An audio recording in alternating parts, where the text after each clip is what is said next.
Welcome to Systems of Linear Equations. In this unit, you will learn to solve systems of linear equations 3 ways. This first lesson, however, is just a review of the different ways that we can graph a line. The first method we're going to use is solving by graphing, and so you need to make sure that you're proficient at graphing a line. And just to review, there are 3 ways to do so. The way that you choose is entirely up to you. You don't have to use all 3 ways. My suggestion would be to look at the equation and determine, based on how it's set up, the best way to solve it. So quick review. Method number 1, we relearned from, I believe, back in grade 8, table of values. Number 2 is the intercept, so that's determining the x-intercept as well as the y-intercept. And the third, and my favorite, slope and y-intercept. So we're going to graph each of these table of values, and we're going to do that fairly quickly. And so just want to make sure you can see here. So when we use table of values, right, we make a small table, and even though we need 2 points for a line, we're going to choose 3 just to be on the safe side. And if we choose consecutive values for x, we will find a pattern for y. So 3 times -1 is -3, plus 5 is 2. Anything times 0 is 0, plus 5 is 5.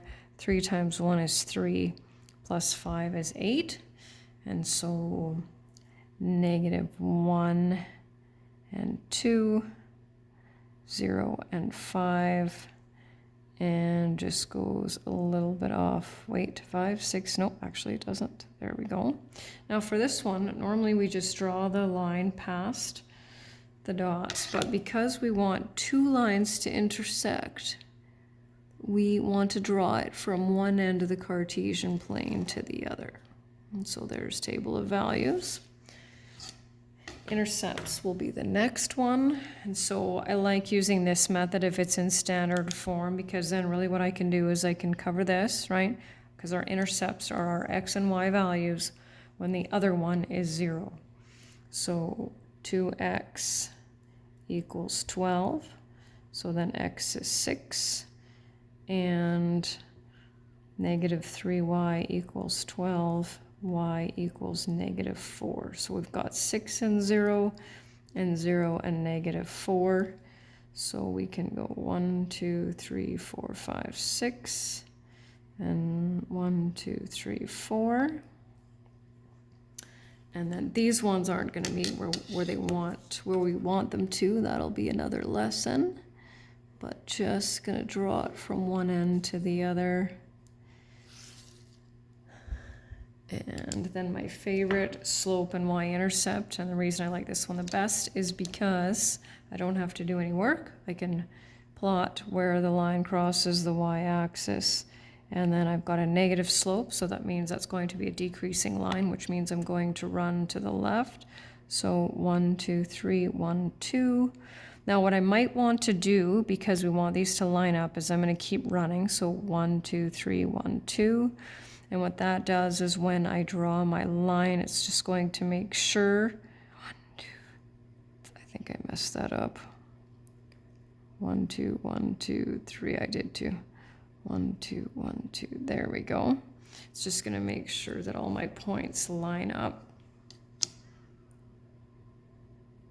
And so there's just a quick recap of those methods. And now I'm just going to move it over here. So what we're going to do for this part is we're just going to choose a method. Now there is no wrong answer for this at all, so you just have to be able to figure out which one you want to use.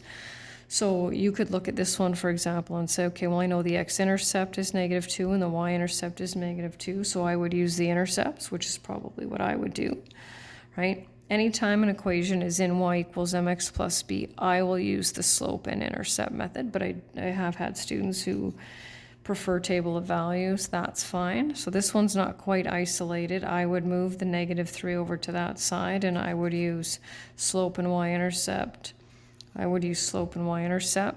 I can see that, of course, 5 and 3 are both multiples of 15, so that I know my y-intercept will be 3 and my x-intercept would be -5, so I would use the x and y-intercepts.